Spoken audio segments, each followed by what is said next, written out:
السلام عليكم ورحمة الله وبركاته. اللهم صل وسلم وبارك على سيدنا محمد. النهاردة جبنا لكم بقى حاجة خفيفة كده. بصوا كده، لسه جايبينهم طازة.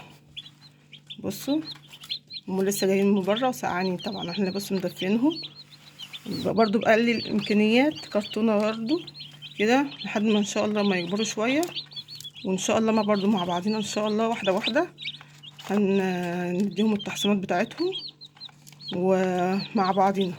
ده ساسو، 5 ساسو و10 ابيض، وحطيت لهم جبت لهم ميه وحطيت حبه سكر فيهم. وان شاء الله بكره هنبدا ان شاء الله بالتحصينات ان شاء الله، وواحده واحده مع بعضنا ان شاء الله. هنشوف الدوره بتاعتهم ان شاء الله على خير ان شاء الله.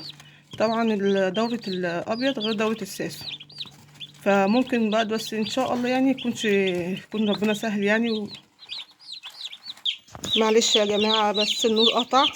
احنا لما نوينا نجيبوهم بس النور قطع، والحمد لله على كل حال. يا ربنا يستر بقى، هو كل شويه ساعه يقطع ساعه يقطع.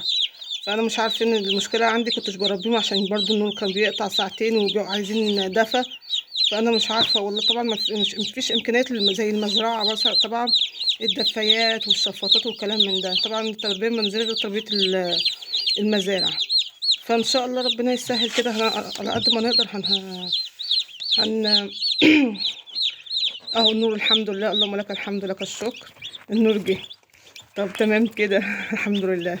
فربنا يستر بقى من الدوره ما ترضاش بقى كده النور يقطع، عشان طبعا بيتعرض لهم النور، كتر النور بيتعرضوا للسقعه ويفضلوا سقعانين، وطبعا ما ينفعش. فهم عايزين تدفئه ان شاء الله. وادعوا لنا كده ان الدوره تكمل على خير ان شاء الله، برضو مع بعضينا ان شاء الله.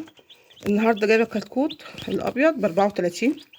هو قال لي كب بس انا مش شايفه ان هو كب. وهو قال لي برضو ان هو ساسو وشفر، وانا برضو مش شايفه ان هو في ساسو وشفر. فالله اعلم بقى بالحال. وادعوا لنا ان شاء الله تكمل على خير. والسلام عليكم ورحمه الله وبركاته.